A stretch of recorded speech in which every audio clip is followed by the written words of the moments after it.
and good morning. I'd like to welcome everyone here to Unity. I am Leighton, your service assistant this morning, and today our music ministry welcomes Cheryl Hodge and Marcia Osborne. I'm so sorry. I just had a really long ago flashback. I apologize. And our guest speaker today is licensed Unity teacher Connie Munro. We welcome her. And now, as we prepare for our time of reflection and meditation, please hold the words of this meditation hymn quietly in your heart.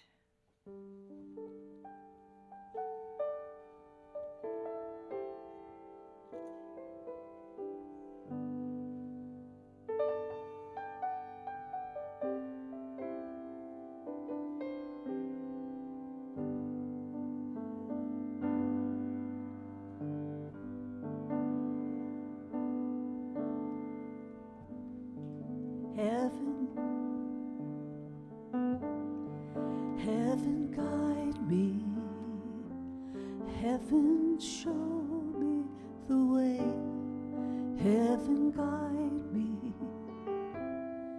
heaven show me the way, when I'm lost and confused, heaven lead the way, when I'm reaching for you, will you meet me halfway? Heaven guide me,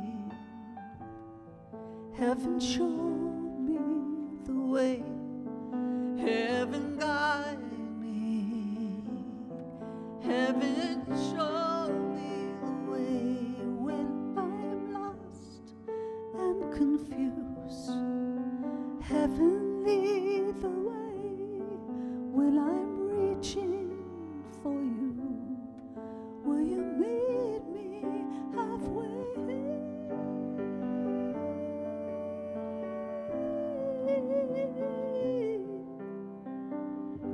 Meet me halfway.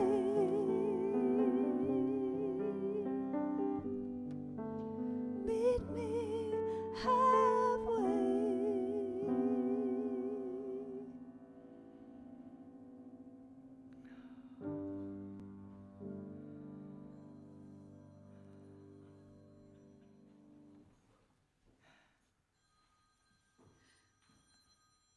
And let's take a moment now, as we enter into this time of prayer, to take a deep breath and let go.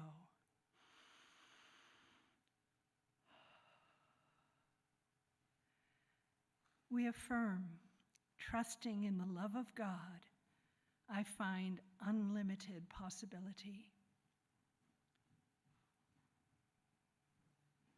Trusting in the love of God, I find unlimited possibility.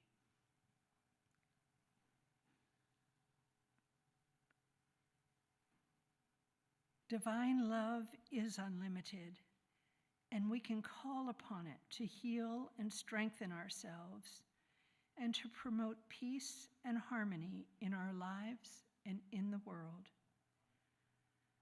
The love of God is simply inexhaustible and everywhere present. We call upon that eternal love of God to bless our loved ones and all situations unfolding in the world around us. Feel free to speak aloud or hold in your thoughts the names or situations you want to share a prayer with and for.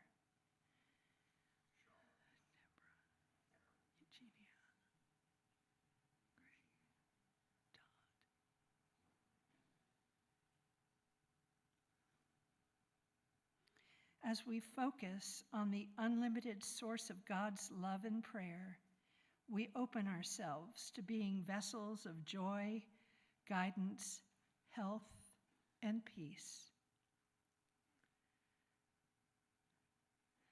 we emerge from prayer with renewed peace and positive expectations.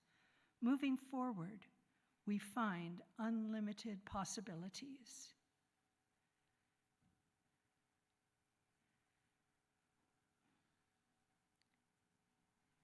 In remaining quietly in the peace of prayer, let us move more deeply into meditation and a deeper connection with Divine Spirit.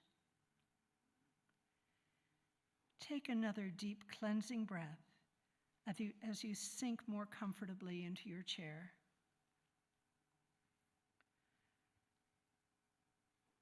The limitless love of God creates endless possibilities for me.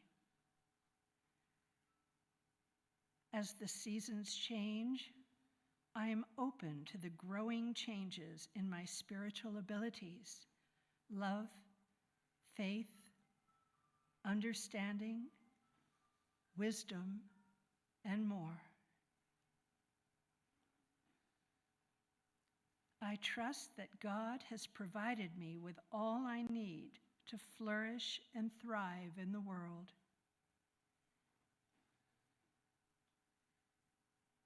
I fulfill my potential through the endless possibilities that God has planted within me.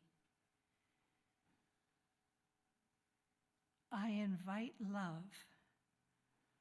I invite the love and light of God to brighten my day. And just as an incredible sunrise sparks gratitude, the dawning of each new day acts as a reminder to connect with God and my inner light. One with the divine love and light of God, I can do anything. Like the rising sun, the light of God brightens my view, reminding me that I have the power within to live the life I want to live. I invite love. I view each day as an opportunity to more fully express my divine potential and experience my good.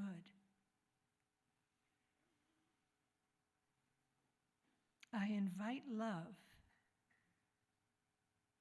Through God, all things are possible.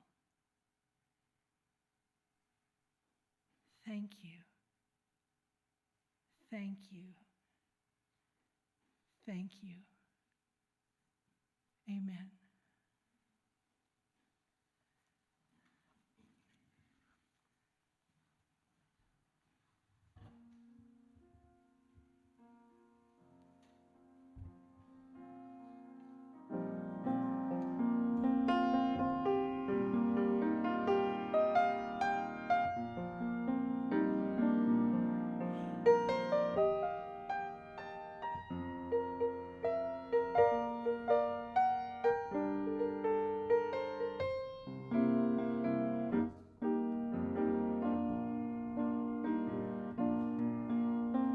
I invite the light.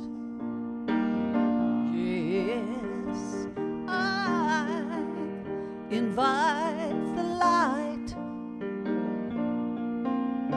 Put down my worries, embrace this prayer, because I invite the light. In a world gone crazy, I see a path tonight, a path of promise, filled with delight, and it means no worries, just joy and peace, the peace I find in sweet release. Because I invite the light. Yeah, yeah, yes. I invite the light. Put down my worries, embrace this path.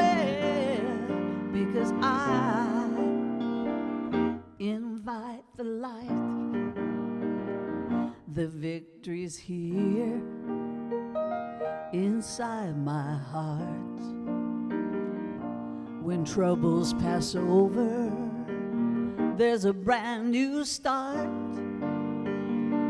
In times of darkness, love will prevail. The greatest good comes from the greatest will. Because I sing it, invite the light. Once again. I invite the light, yeah. Put down my worries, embrace this prayer, because I invite the light. One more time, let's do it. I invite the light. I feel it reaching into my soul. I invite the light. Put down my worries, embrace this prayer. I invite the light. I feel it now, I'm getting the rush. I invite the light. One more time now.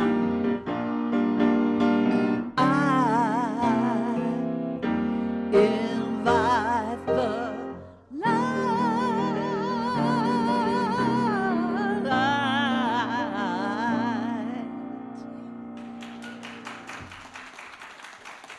Needed that this morning. So,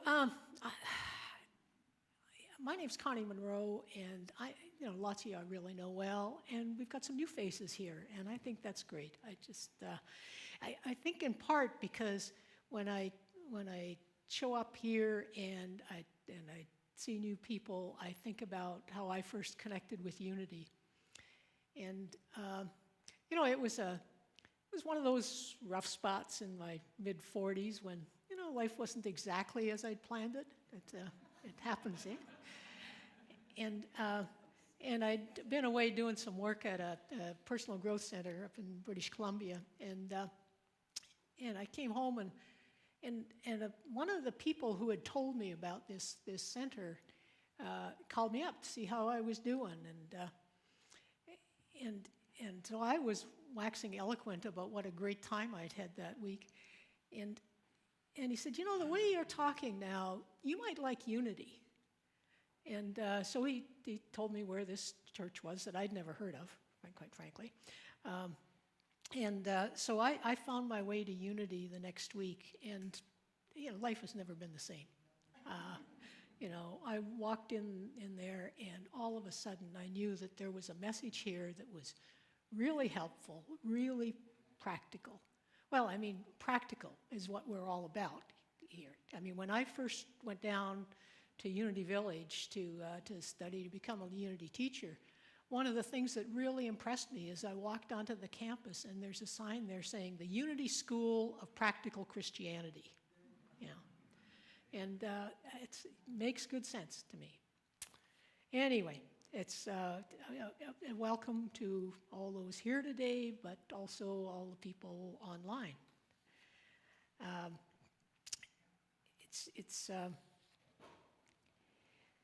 It's September, and I always get a feeling around September that I think is really rooted in the first Unity minister that I studied with, who was this fellow in Vancouver,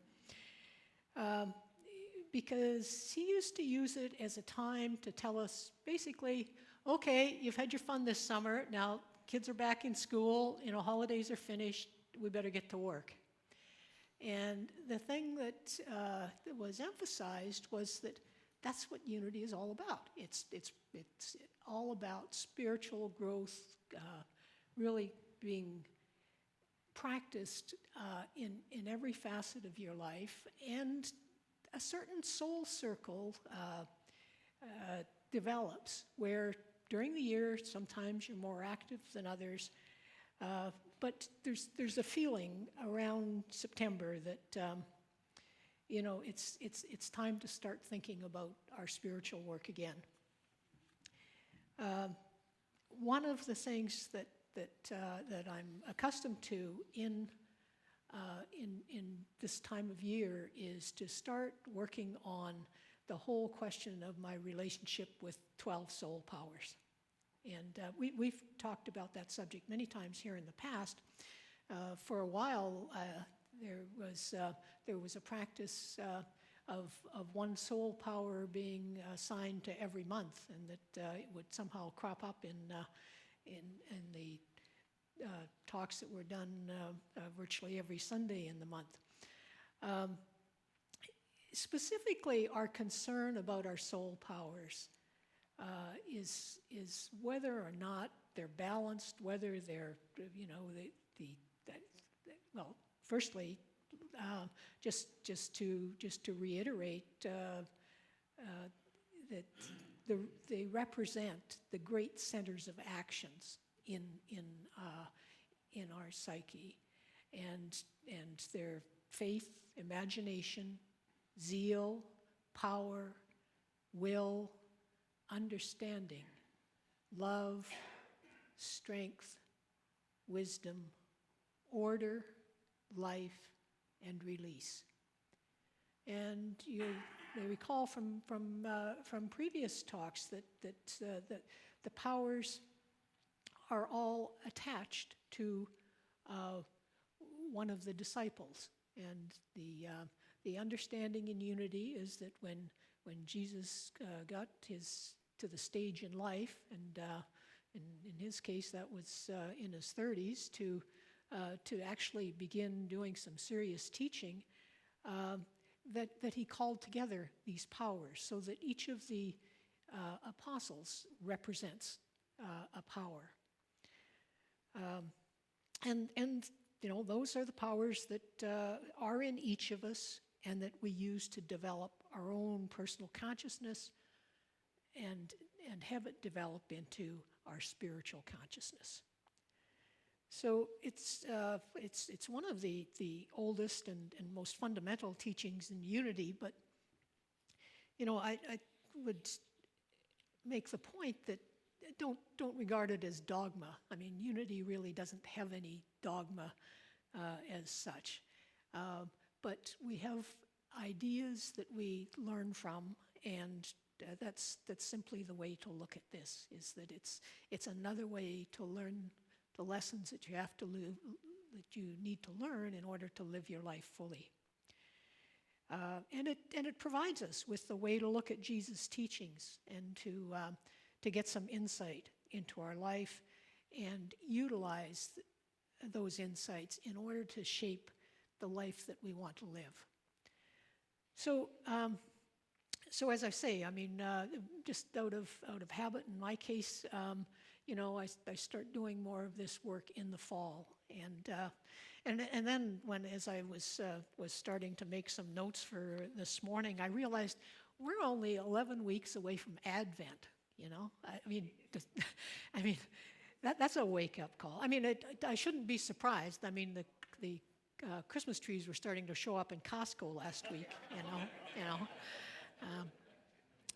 But the point is that before we know it, we're going to be entering a new soul cycle, and so perhaps you could see this as a time in your spiritual work during the year to look at some new insights as to what you want your life to look like, and how you get ready to claim that part of your life.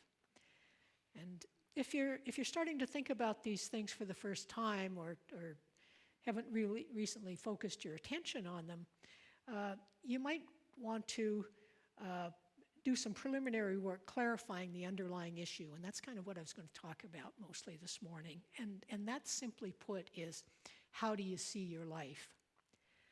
One of the earliest teachers in unity was a woman named Imelda Octavia Shanklin. Isn't that a lovely name, Imelda Octavia? Seriously, that's very, very unique. Imelda Shanklin wrote a book in 1929 called What Are You?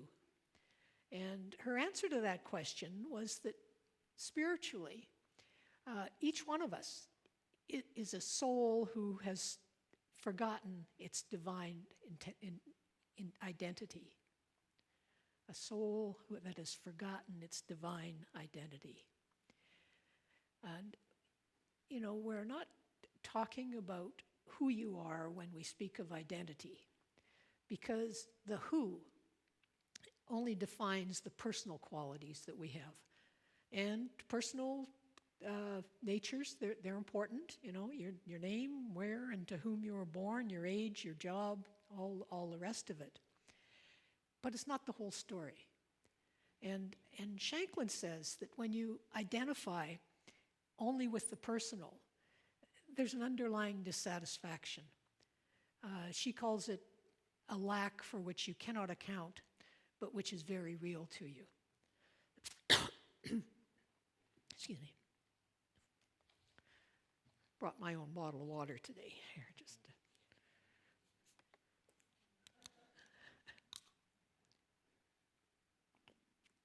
So I was reminded of this idea recently in speaking with an old friend, old but much younger than me. But our friendship dates back to that time many years ago when I said I'd discovered this place to do some personal growth work. And I got to know him there as well as many other folks.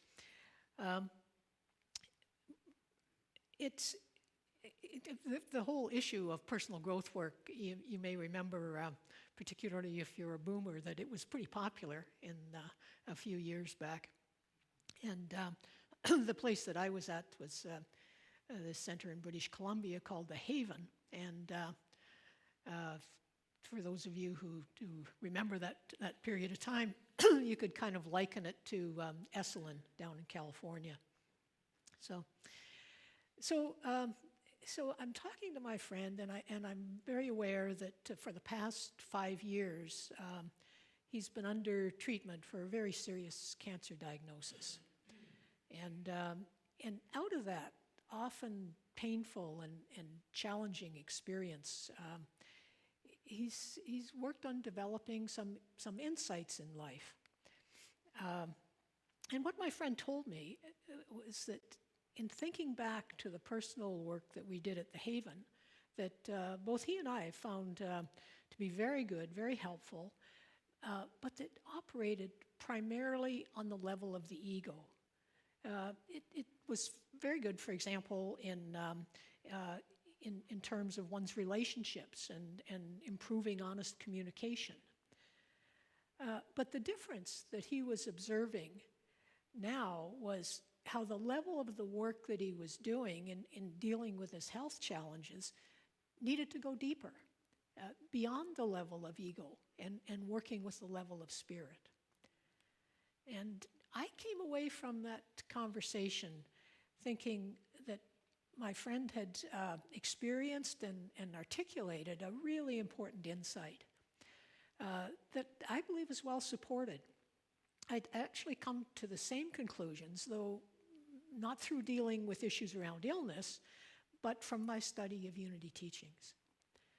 And the issue is the distinction between who we are and what we are. And that's what Imelda Shanklin is getting at. And she presents a compelling case that when life is lived from an understanding of our true nature, our oneness with spirit, that spiritual maturity shapes how we think. And more to the point, it shapes what we consider worthy of our time and energy. And she also develops an awareness of our true resources and how we can tap into those to create a fulfilling life, and how non-resistance can positively impact our health. So interestingly, I had just recently encountered a more contemporary book that covered many of the same issues. The book is called Breathing Underwater, Spirituality in the 12 Steps. And I think that many of us are acquainted with the 12 steps. The author of the book is Richard Rohr. Now, Richard Rohr is a Franciscan priest whose work is grounded in Christian mysticism. And the book takes its name from an observation that only those who've tried to breathe underwater know how important breathing really is. And you'll never take it for granted again. And and I think back, I mean, there are those of us who have experienced difficulties in life that, breathing underwater is not a bad description of what was gone through. In other words, you need to be a survivor to know the full terror of the passage, and importantly, about that passage, what held you safe through it all, what sustained you in the struggle, and the power of the obstacles that were overcome. Because it's those lessons that are going to preserve your health in the future. So there's a common theme here, right? 12 steps, 12 powers, 12 apostles. Putting it all together, it occurred to me that it was time for me to check in with Charles Fillmore and see what he had to say about the number 12.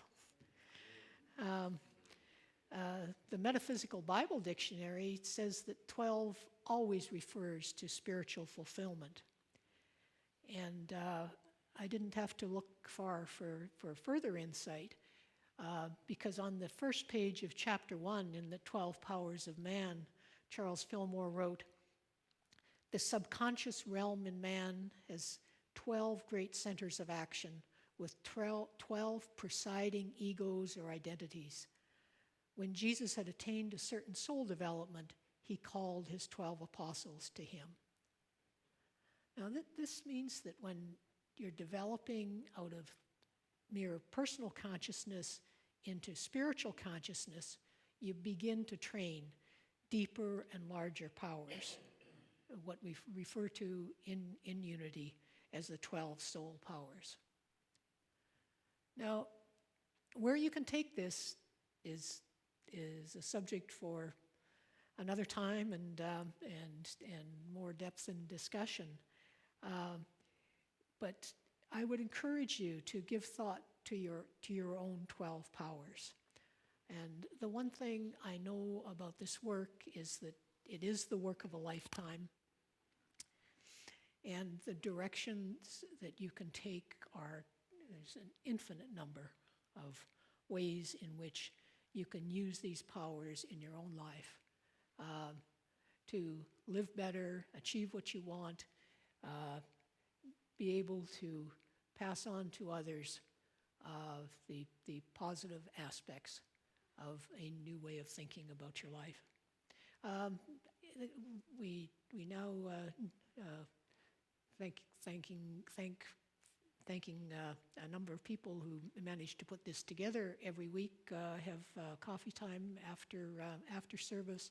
I'm going to stick around and have a cup of coffee, and I'd be very happy to talk to anyone about these matters if you're interested in having some questions. So thank you very much, and good to see you again.